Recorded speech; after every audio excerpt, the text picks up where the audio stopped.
Hello friends, welcome my channel. আজকে আমি বানাবো শিম ভর্তা। শিম ভর্তা বানানোর জন্য শিমটাকে আমি কেটে নিয়েছি। দেখুন, আমি এরকমভাবে পাট করে ছাড়িয়ে নিয়েছি, কারণ ভেতরে অনেক সময় দেখা যায় যে শিমের পোকা থাকে, যার জন্য শিমটাকে খুব ভালোভাবে ছাড়িয়ে নিয়েছি। এখানে আমি শিমটা নিয়েছি, এরকমভাবে পুরোটা ছাড়িয়ে নিয়েছি।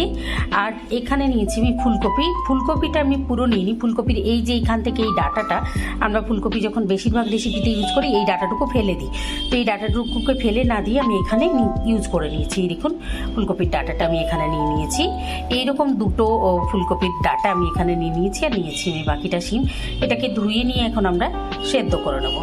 এবারে নিয়েছি আমি একটা প্যানের মধ্যে নিয়েছি একটা মিডিয়াম সাইজের পেঁয়াজ কুচি নিয়েছি আমি 10-12 কোয়া রসুন নিয়েছি, এখানে লঙ্কা গুঁড়ো হাফ টিস্পুন নিয়েছি, 1/4 টিস্পুন হলুদ গুঁড়ো নিয়েছি আমি, হাফ টিস্পুন নুন, আর এখানে নিয়েছি আমি ধনে গুঁড়ো।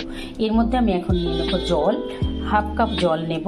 নিয়ে নিলাম আমি হাফ কাপ জল। এবার আমরা শিমটা কপির ডাটাটা ধুয়ে এর মধ্যে দিয়ে দেবো, আর ডিবের মধ্যে আমি এক পিস মাছটা দিয়ে দেওয়ার পরে এর মধ্যে দিয়ে দিচ্ছি আমি একটা টুকরো মাছ নিয়েছি। মাছটার মধ্যে আমি নুন হলুদ কিচ্ছু মাখাইনি, এখানে এমনি দিয়ে দিলাম। একটা টুকরো মাছ নিয়েছি, আর এই দেখুন শিমটার মধ্যে আমি জল দিয়ে দিয়েছি। খুব ভালোভাবে জল দিয়ে এটাকে দুবার ধুয়ে নিয়েছি, আরও একবার ধুয়ে নিচ্ছি। নিয়ে এটাকে আমি শিমটাকে এর মধ্যে দিয়ে দেবো, দিয়ে এটাকে ঢাকা দিয়ে আমি এখন রেখে দেবো জলটা শুকনো পর্যন্ত। প্রথমে আমরা লো মিডিয়াম ফ্লেমে এটাকে রেখে দেবো 5 মিনিট, তারপরে দেখে নেবো জলটা শুকিয়েছে কিনা। জলটা শুকনো পর্যন্ত মেনলি এটাকে আমরা কুক করে নেবো। হয়ে গেছে। আমি এই দেখুন, আমি দিয়ে দিয়েছি 3টে শুকনো লঙ্কা, দিয়ে দিয়েছি এরকম করে কেটে আদার টুকরো আমি নিয়ে নিয়েছি। এখানে আমি 10 গ্রাম মতো আদার টুকরো করে দিয়ে দিয়েছি। আপনারা চাইলে গ্রেট করে দিতে পারেন, অথবা তেলে যখন আমরা এটা ভেজে নেব তখন সেই সময় আদা বাটাও ইউজ করতে পারেন।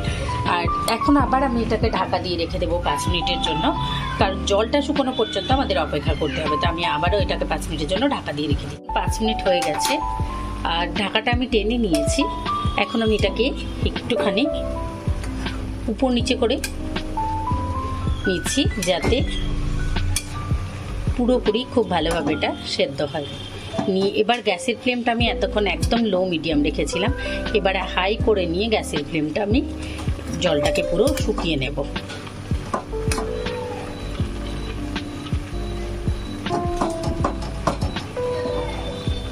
আবারও ঢাকা দিয়ে রেখে দিচ্ছি এটাকে, নিয়ে হাই ফ্লেম এটাকে শুকিয়ে নেব পুরো জলটা। 2 মিনিট পরে আমি ঢাকাটা টেনে নিয়েছি, পুরো জলটা শুকিয়ে গেছে, কিন্তু এটা এখনও একটা রসে ভেজা ভাব রয়েছে। তো এটাকে শুকিয়ে নেওয়ার জন্য আমি আর ঢাকা দেবো না, নাহলে তলায় ধরে গেলে কিন্তু টেস্টটাই পুরো বেকার হয়ে যাবে। যার জন্য আমি এটাকে আর ঢাকা দেবো না, আমি একটু নাড়িয়ে এটাকে ওপেন রেখে নাড়িয়ে করে নেব। সেই সাথে মাছটাকে আমি এরকম করে চামচ দিয়ে মাছের বড় কাঁটাটা বার করে নেব। এখন আমি এটাকে এরকমভাবেই নাড়িয়ে শুকিয়ে নেব পুরো রসটা। আর গ্যাসের ফ্লেমটা একদম লো করে দিয়েছি আমি, দিয়ে এরকমভাবে 1-2 মিনিট মতো নাড়িয়ে নেব। দেখুন, পুরোপুরি রসটা শুকিয়ে গেছে, সবজির যে রসটা পুরোপুরি শুকিয়ে গেছে। এটা একদম সুন্দরভাবে হয়ে গেছে, কিন্তু তলায় ধরেনি। এটা নাড়িয়ে যেহেতু আমি শুকিয়ে করে নিয়েছি, এখন এটাকে রেখে দেবো ঠান্ডা হওয়ার জন্য। তারপরে আমরা এটাকে ভর্তাটা তৈরি করে দেখাবো। তো এটা এখন ঠান্ডা হয়ে যাক, আধা ঘন্টা রেখে দেবো আমি ঠান্ডা হওয়ার জন্য। এটাকে নামিয়ে রেখে দিয়েছিলাম ঠান্ডা হওয়ার জন্য, আধ ঘন্টা হয়ে গেছে, এটা ঠান্ডা হয়ে গেছে। সেই সঙ্গে মাছের কাঁটাটা আমি তুলে ফেলে দিচ্ছি।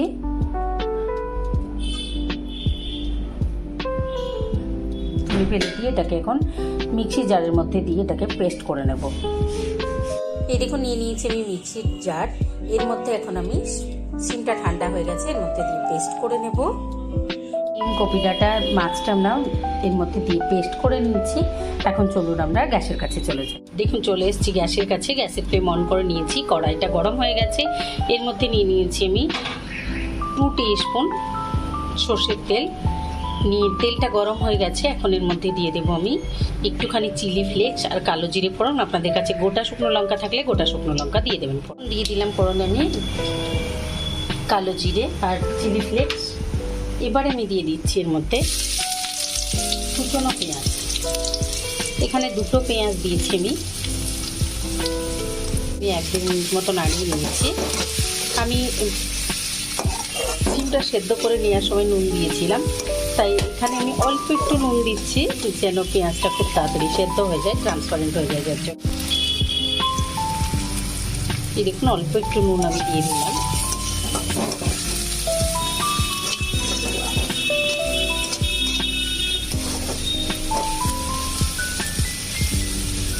দিয়ে এটাকে একটু ভাজা ভাজা করে নেব।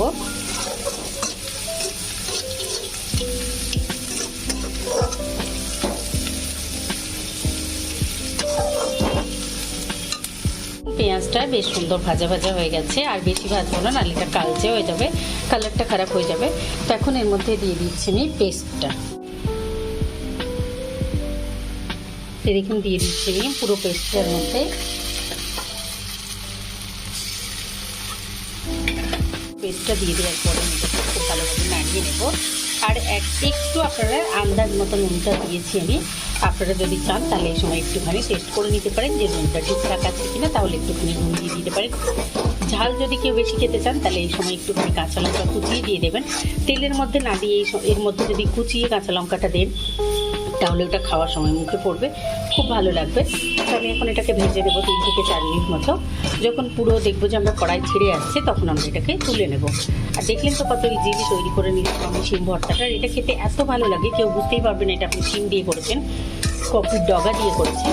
তো একবার অবশ্যই ট্রাই করবেন। আমি এখন এটাকে ভেজে নিই 3 থেকে 4 মিনিট। এখন 3 থেকে 4 মিনিট আমি এটাকে নাড়িয়ে নাড়িয়ে শুকিয়ে নিয়েছি। গ্যাসের ফ্লেম একদম লো রেখেছিলাম আমি, নাহলে তলায় ধরে যাচ্ছিল।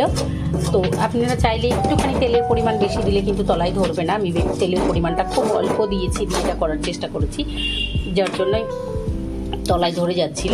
তো আমি এটাকে নাড়িয়ে নিয়েছি 3 থেকে 4 মিনিট। দেখুন এখন এটা একটা ডো ফর্মে চলে আসছে। তো এখন গ্যাসের ফ্লেম অফ করে এটাকে আমি তুলে সার্ভ করে দেবো। আর উপর থেকে একটুখানি সর্ষের তেল ছড়িয়ে দিয়ে আমি এটাকে সার্ভ করবো। তো আপনারা অবশ্যই ট্রাই করবেন। উপর থেকে 1 টিস্পুন সর্ষের তেল দিয়েছি আমি, কাঁচা সর্ষের তেল দিয়ে এটাকে সার্ভ করে দিয়েছি। তো আপনারা অবশ্যই ট্রাই করবেন, কমেন্ট করে জানাবেন, লাইক করবেন, আমার চ্যানেলকে সাবস্ক্রাইব করবেন। Thank you.